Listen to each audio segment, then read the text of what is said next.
Um oferecimento Goiás Fazendas, GP Asfalto e Organic Brasil.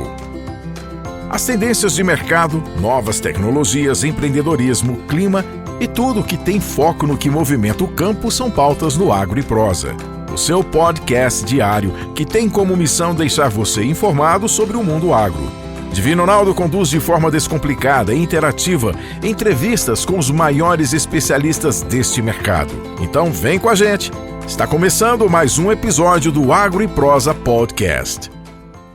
O meu entrevistado de hoje é um professor daqueles que ama de paixão o que faz. Pessoa simpaticíssima, de grande conhecimento.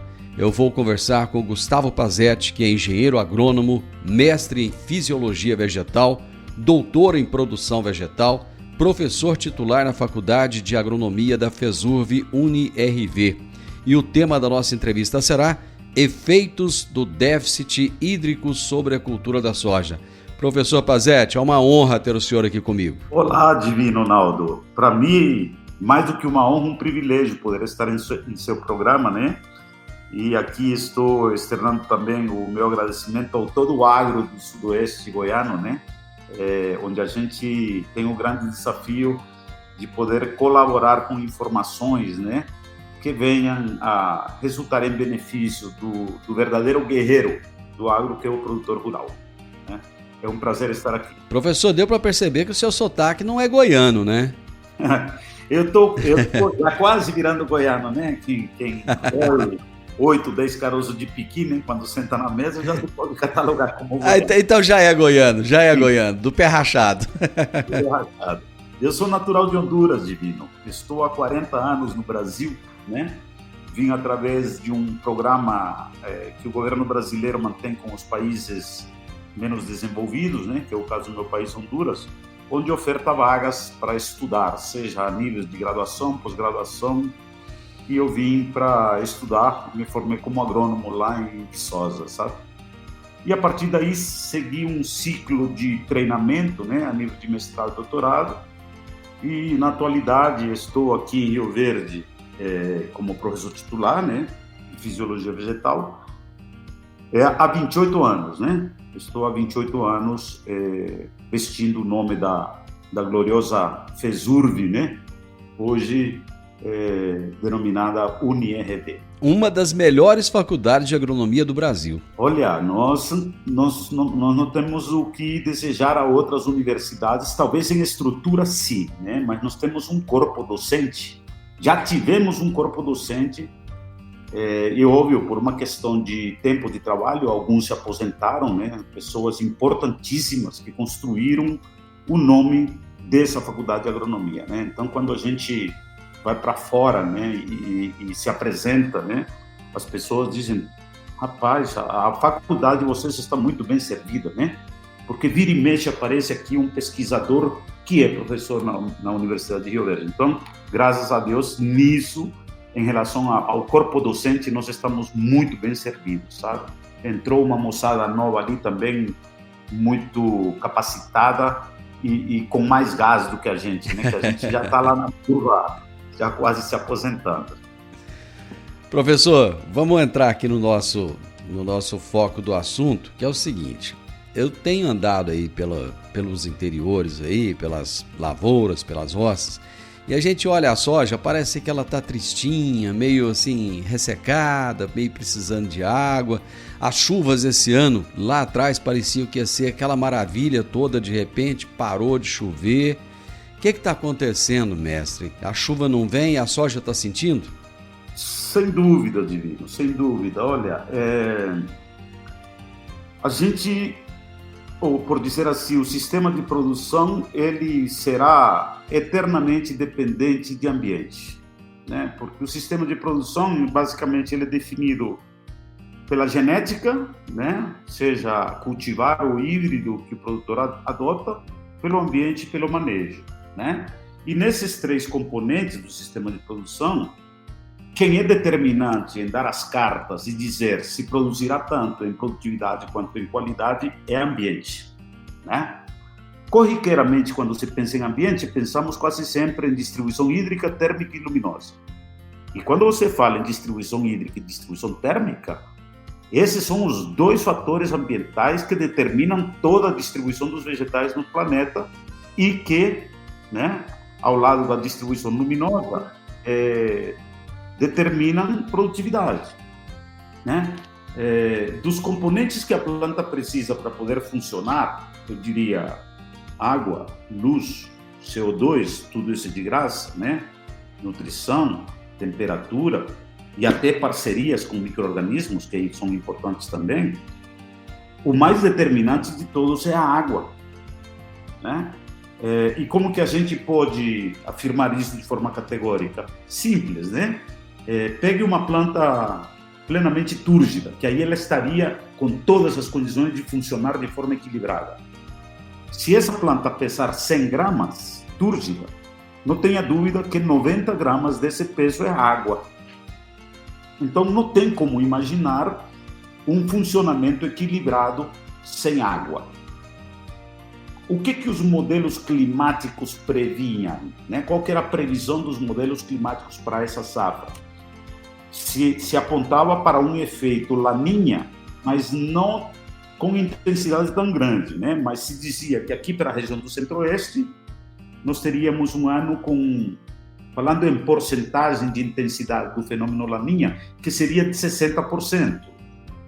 Mas para mim isso já é preocupante, né? O que caracteriza um ano de Laninha aqui para a nossa região? Um ano com maior escassez de água, ou seja, déficit hídrico, elevada pressão de vapor, né? Então, quer dizer, uma situação onde a planta não teria tanta disponibilidade hídrica para desempenhar a sua função primária. A primeira função primária de uma planta, como máquina de produção que ela é, para funcionar de forma equilibrada, é ela se refrigerar, divino. Não existe como você imaginar que uma máquina, seja ela mecânica ou biológica, vai funcionar de forma equilibrada se ela não se refrigera, né? E como a planta se refrigera? A planta se refrigera transpirando. O que a transpiração significa? Perda de água. E aí, como é que uma planta que não tem água à disposição no solo vai se dar o luxo de transpirar? É improvável, né? Então a planta fecha seus estômatos, que seriam os poros por onde ela perde água, para evitar a desidratação, mas aí incide sobre ela o estresse térmico, né? Então aí, diante de elevado déficit de pressão de vapor, nós corremos o risco de não ter apenas estresse hídrico, né? Mas de termos estresse nutricional também, porque a planta não come nutriente, a planta bebe nutriente, né? Ela precisa de água para absorver. E além do estresse nutricional, pelo fato de ela não transpirar, ela não se refrigerar, nós estamos diante de estresse térmico. E aí, diante do estresse térmico, o que acontece? Simples, a planta gasta muito mais do que ela produz. Aí ela caminha progressivamente para o balanço negativo de carbono. Aquilo que ela gastaria para produzir grão, ela está gastando para sobrevivência, mais ou menos isso? Falar com um bom entendedor, uma vírgula é um livro, né? Com certeza, né? O caminho é esse, né? Porque você se pergunta, né? Qual que é a energia que faz a planta funcionar? A energia é a luz solar, né? Mas só com luz solar a planta não funciona. A planta precisa de uma fonte de combustível. Qual que é o combustível? Água. Então, literalmente, a planta, nas folhas, ela tem uma maquinária que amplifica a luz do sol, que funciona como se fosse uma bobina, para gerar uma centelha suficiente para oxidar a água. A planta vai roubar os elétrons da água. Essa reação química chamada de oxidação nada mais é do que meter fogo na água, né? E aí ela transforma CO2 em açúcar. O açúcar é a energia que vai fazer a planta funcionar, né? Então, quando você relaciona luz, CO2, água, para transformar isso em carboidrato, você fala de fotossíntese.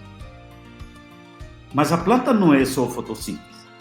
A planta precisa respirar, assim como nós, nesse exato momento, nós estamos queimando o amido que já comemos no pãozinho que ingerimos hoje pela manhã. Estamos queimando o açúcar que nós colocamos no café, né? Estamos oxidando esse açúcar. Então a planta produz açúcar pela fotossíntese e consome pela respiração.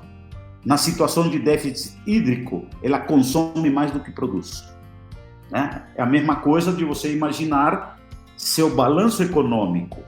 Você ganha e você gasta. Se você gasta mais do que você ganha, você quebra. Não tem como, né? A planta é a mesma coisa. Professor, qual que é a exigência hídrica da soja? Olha, isto irá depender de cultivar, né? Ou, em outras palavras, da duração do ciclo fenológico, né? Em média, os dados científicos informam que o consumo durante todo um ciclo da soja, isso pode girar em torno de 480, 500 milímetros até 800 milímetros durante todo o ciclo, né? Lembrando que 1 milímetro representa algo em torno de 1 litro por metro quadrado. Numa hectare seriam 10 mil litros por quadrado, né? Então, é uma exigência muito considerável. Essa exigência, ela não acontece de forma igualitária durante o ciclo da cultura, né? E em alguns momentos ela vai ter uma exigência maior do que em outros momentos. Sem dúvida, né? Então, quando a gente analisa fenologicamente, né? Quando a gente fala em fenologia, a gente fala em idade da planta, né? Mas é óbvio que a gente não fala mais em dias, a gente fala em fase fenológica, né?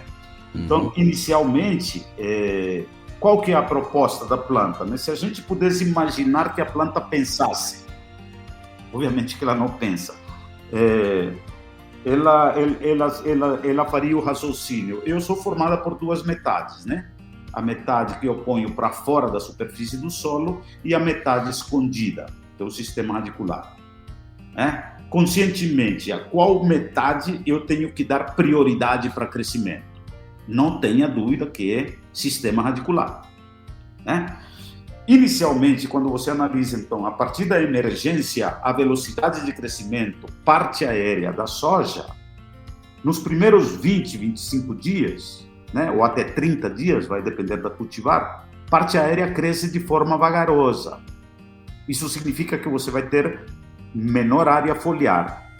A superfície de transpiração, por onde a planta perde água, é folha. Então, a demanda hídrica em V1 é menor que em V2, né? Em V2 é menor que em V3 e assim sucessivamente. De modo geral, quando a planta atinge o máximo de área foliar, ela vai apresentar a maior exigência hídrica. Então, ao longo do ciclo fenológico, né, nós dizemos que a fase vegetativa é uma fase de menor consumo de água. E a fase reprodutiva, que teoricamente é quando a planta atinge o máximo de área foliar, é a fase de maior demanda, podendo chegar, conforme a cultivar, a uma demanda hídrica em fase reprodutiva entre 6 e 8 milímetros por dia. Correto. Né? Então, se você analisa ou me fizesse a pergunta, qual fase fenológica da soja é a mais crítica em termos de demanda hídrica? Qual que é o período crítico hídrico, o período hídrico mais crítico?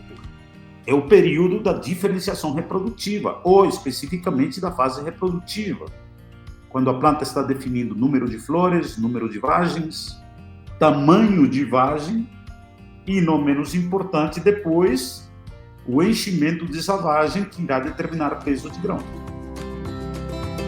Seja você também um parceiro Agro e Prosa e anuncie em nosso podcast. É a sua marca junto com a credibilidade de um dos mais importantes canais do agro do Brasil. Faça parte desta rede de oportunidades e venha crescer com a gente. Pois se o assunto é agro, por aqui uma boa prosa é sempre o seu melhor negócio. Pode-se fazer uma analogia da planta nesse período com uma mulher que está no período de gravidez? Oh, rapaz, eu acho que você leu a minha mente, né? Eu nas minhas palestras, seja para produtor ou de capacitação técnica, né? eu pergunto para as pessoas, na hora que eu vou entrando na fase de florescimento, né? O que a flor representa para a planta? Como é que a planta interpreta uma flor? Né? O que ela pensa quando a geminha que estava virando folha se diferencia para virar uma flor? O que a planta pensa, obviamente, né? Volto a enfatizar que a planta não pensa, é de que daqui a pouco ela vai ficar prenha, Divino. Daqui a pouco ela vai ficar grávida. De quantos catarrentos? Poderá ser de 1, de 2, de 3, de 4 ou até de 5. Em breve nós vamos... o produtor vai ser ofertado, serão ofertadas a ele variedades com capacidade de produzir 5 grãos por vagem.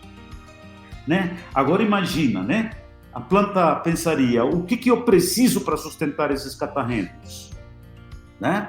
Eu preciso de muita água.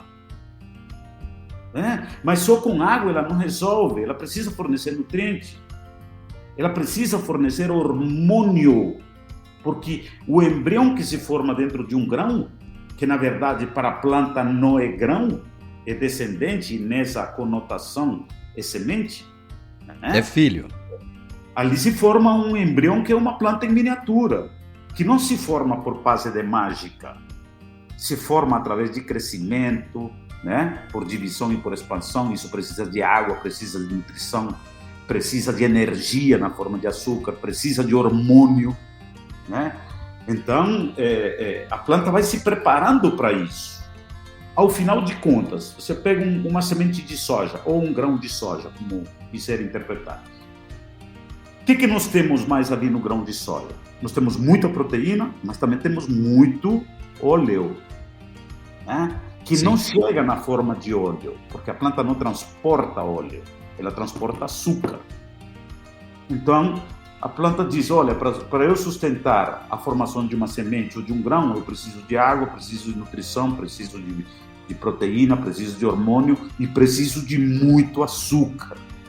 O catarrento gosta de muito açúcar. Faça isso com seu filho, se ele for novinho. Coloque um prato de arroz com feijão, né? E do lado coloque um pirulito. Onde que ele vai? Ele vai no açúcar. Ele vai no pirulito. Ele vai no com pirulito. Certeza. Ele vai no açúcar, né? Então aí a planta passa a entender, no início da sua reprodução, ou antes disso, que ela precisa formar muita folha para produzir muito açúcar. Né? Então, o processo de formação de um grão, o processo de formação de uma semente é a mesma analogia que acontece com o processo de formação de uma criança dentro do útero da mãe. Né? Através do cordão umbilical, a mãe humana sustenta a criança em desenvolvimento. E existe na planta, né? Embora não exista uma conexão vascular direta entre a planta e o embrião, mas existe conexão para ela, através do cordão umbilical chamado floema, sustentar o grão em desenvolvimento, o grão em formação, até ocorrer o que o pessoal no campo chama de desmame, né? A soja começou a desmamar, a vagem vai mudando de cor, o grão começa a se soltar lá dentro, né? Então, chegou na maturidade fisiológica, a folha não tem mais função como grão. Mas o processo é análogo, não tenha dúvida disso. Continuando ainda dentro dessa analogia, professor, se a mãe ingere comida de qualidade, logicamente que esse feto ele será bem nutrido. Se a mãe ingere comida de péssima qualidade, esse feto vai nascer malnutrido. Então, com a planta não é diferente, né? Não tenha dúvida. Olha, e aí é importante, você tocou num assunto interessantíssimo que eu vejo dentro dos componentes de manejo, né? Porque no sistema de produção nós temos genética, ambiente e manejo. A genética não é mais desculpa para o produtor dizer, eu produzi mal porque a variedade é ruim. Hoje... Por quê? Todas as variedades, pode-se afirmar que todas as variedades que tem no mercado hoje são boas, então? Não tenha dúvida, né? Nós temos, hoje, a cada ano que passa, a renovação de cultivares pelas diversas empresas detentoras dos bancos de germoplasma é uma coisa espantosa, sabe? Hoje eu já não me preocupo mais em decorar nome de variedade. É claro que algumas permanecem mais no mercado, ou permanecem no mercado por mais tempo, porque elas apresentam maior estabilidade, né? E aí então cai na graça do produtor, porque ele consegue produzir mais. Então, o melhoramento genético ao longo das últimas 3 décadas, né, ou 4 décadas, possivelmente, depois de 1980, ele focou em direcionar para aumento de produtividade. Não tenha dúvida, né? Nós saímos da década 70, final 70, 80, com potencial genético produtivo de 30 a 35 sacas. Hoje nós temos variedades precoces, que às vezes o produtor consegue colher 65, 70 sacas. Olha, uma variedade precoce. Isso. Então, genética não é desculpa. O ambiente, quando a gente pensa em distribuição hídrica térmica e luminosa, a gente não tem controle sobre isso. O produtor que tem sistema de irrigação ainda sai na frente um pouco. Então, o que nós temos no sistema de produção, ambiente, genética e manejo para fazer com que o potencial genético se manifeste com todo o potencial? É manejo, né? E o manejo deve ser direcionado primariamente para quê? Né? Para que o cultivo, em cada uma das glebas, ele tenha, ou seja formado por plantas que tenham maior habilidade para ter eficiência na coleta e transformação da radiação solar. Pois é, já que o produtor ele tem em mãos os modelos climáticos em que ele consegue prever, é lógico que é uma previsão, né? Não é nada exato, não é uma ciência exata, que ele consegue prever mais ou menos o que vai acontecer com o clima. Existe dentro desse manejo alguma forma de prevenir as consequências do estresse hídrico? Existe uma forma de adotar medidas paliativas, né? Não tenha dúvida. Que medidas são essas? Antes de eu falar dessas medidas, Divino, eu gostaria de falar do arroz com feijão bem feito, sabe? Sim, ok, fica à vontade. Então, na linha de raciocínio de você formar cultivos onde as plantas tenham maior habilidade para absorver e transformar a radiação solar, a premissa básica é melhor distribuição de plantas, toda planta vigorosa, ok? Então, ter uma distribuição espacial adequada de plantas, né? E isso vai depender de muitas variáveis, né? Do hábito de crescimento da cultivar, da fertilidade do solo, do momento de semeadura, enfim.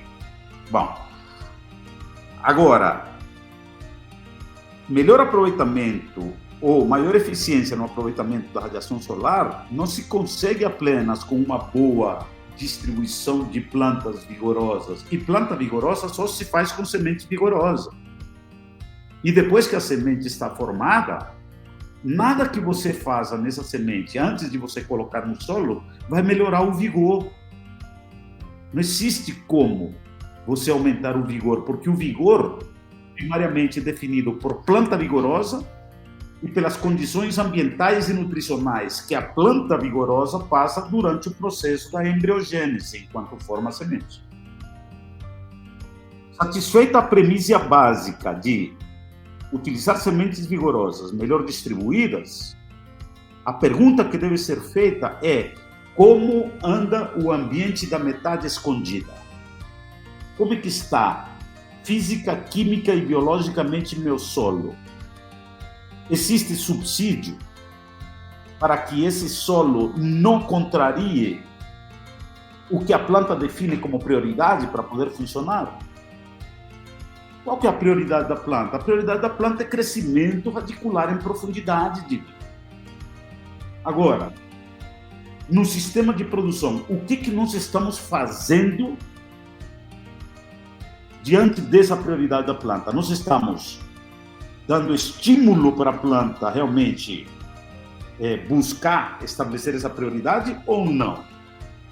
O que eu vejo, lamentavelmente, é que Hoje, quem domina no sistema de produção não é a técnica, e sim o operacional. Então, no passado, nós aprendemos o quê? O solo deve ser corrigido, e aí nós estamos diante de solos, né? Originariamente não eram ácidos, pobres em base, né? Então, os mestres do passado, né, que gastaram muita massa cinzenta, nos disseram que o solo tinha que ser corrigido no mínimo a 20 centímetros de profundidade.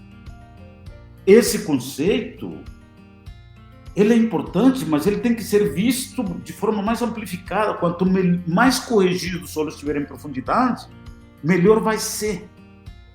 Porque aí você está dando subsídio para que a planta vai buscar camadas do solo que, por estarem menos expostas à demanda evaporativa, são mais úmidas.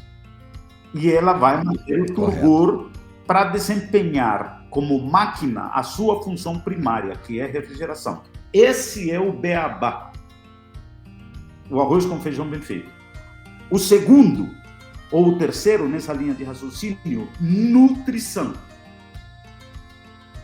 Não tem por onde. Porque depois que você retira 90% da água numa planta para você analisar do que a matéria seca é formada, você vai ver que se sobrou 10 gramas, 9 gramas é carbono, hidrogênio e oxigênio. Isso é de graça. Carbono, CO2, hidrogênio, oxigênio e água. E a outra grama das 10, o que é? Nutrição.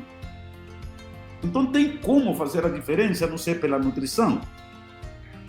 A partir do momento que você tem uma planta melhor nutrida, aí ela vai expressar todo o potencial de crescimento que ela tem. E, teoricamente, todo o potencial genético produtivo. Agora, veja bem, ao longo de um ciclo, sei lá, de 105 dias, se for uma variedade precoce, ou 115, 120, se for uma variedade de ciclo médio, é impossível imaginar que todos os dias vai haver condição favorável para crescimento, desenvolvimento e manifestação do potencial produtivo. Isso é impossível, né? Então, eventualmente, poderá acontecer um estresse hídrico por excesso ou falta, aí o excesso leva a encharcamento se o solo estiver compactado ou a falta de luminosidade. Nós poderemos ter ondas de calor, e recentemente nós estivemos diante de um fenômeno extremamente complicado em soja. Não sei se você se lembra, há dias para trás nós tivemos aí 2, 3 dias de temperaturas baixas, né? Sim. E isso repercutiu em quê? Em adiantamento de florescimento em algumas variedades, o que a gente chama de jovialização.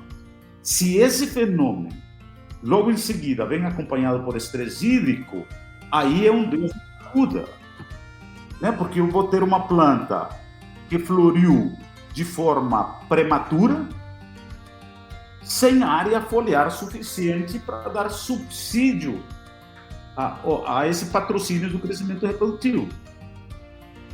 E isso aconteceu aqui em algumas regiões em Rio Verde, se manifestou muito mais nos chapadões, né? Onde, pela questão de altitude, a questão térmica é mais intensa, por assim dizer, né? Sim. Então, aí, diante do estresse, né? Em pleno estresse divino, a gente diz ao produtor assim, pede quase que em oração: por favor, não faça nada, tá? Não faça nenhuma medida, a não ser tomar conta de praga, de doença, nos horários mais amenos, né? Porque em situação de estresse, aquilo que você diz há pouco no seu comentário, né? A planta vai direcionar energia para a sua sobrevivência, vai direcionar energia para a manutenção. E com muito raras oportunidades, ou exemplos, tudo que você aplica na planta, seja inseticida, fungicida, herbicida, bioestimulante, hormônio, nutrição, a planta vai precisar metabolizar. E nisso ela gasta energia. Agora imagina você impor um gasto energético numa planta que já está num desgaste energético profundo em situação de estresse. Não faz sentido, né? Então, a gente diz assim, nós temos que trabalhar em relação ao ambiente sempre de forma preventiva. Primeiro fazendo o arroz com feijão bem feito e depois lançando mão de tecnologias que existem no mercado, né? Há tecnologias à base de bioestimulantes, há tecnologias à base do uso de micronutrientes. O magnésio tem sido um grande aliado, né? Porque o que o produtor precisa entender é o seguinte, né?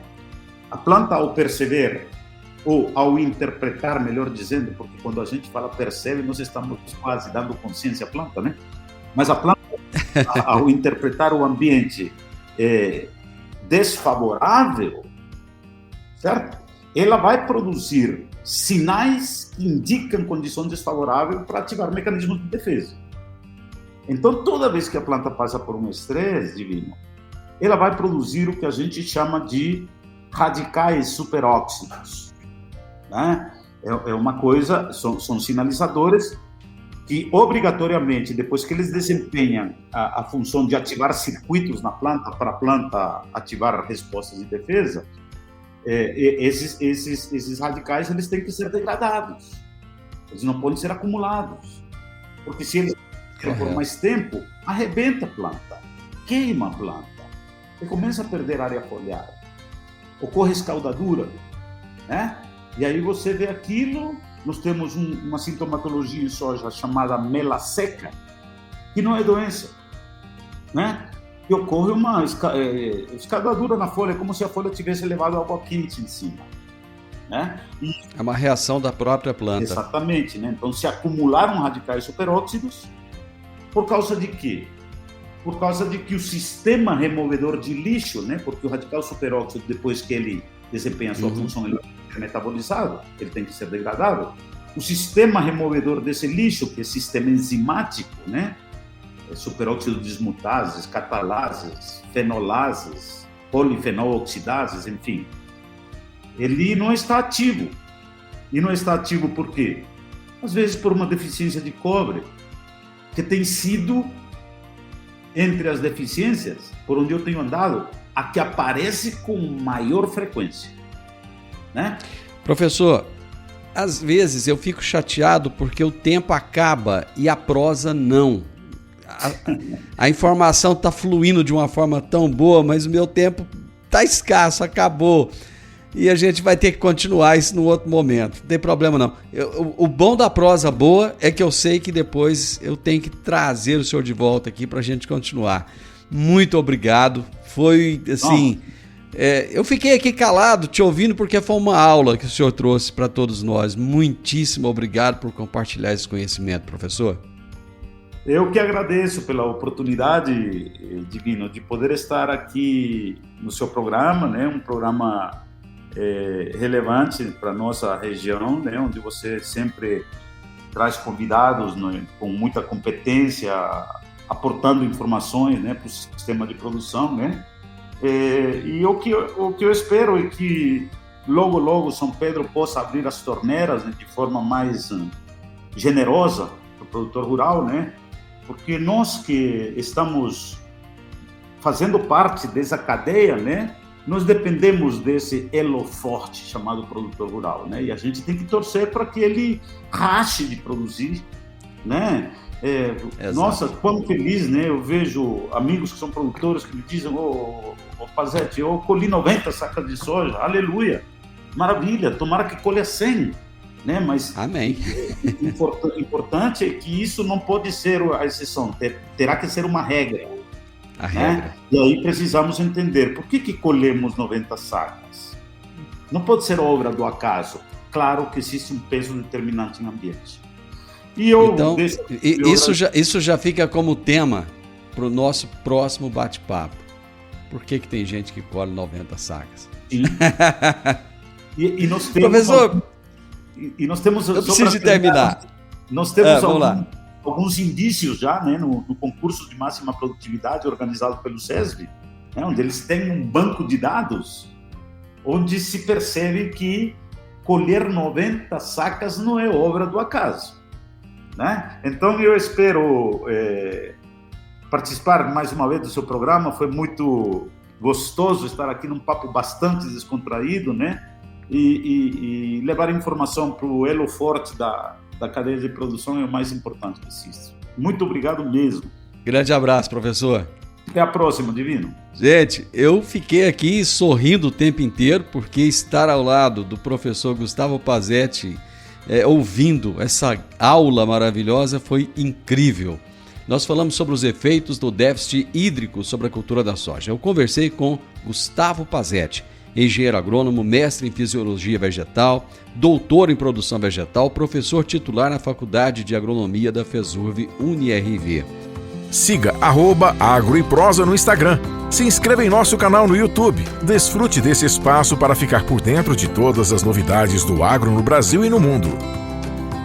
O podcast é um oferecimento da Goiás Fazendas, investimentos inteligentes e um universo fértil de oportunidades.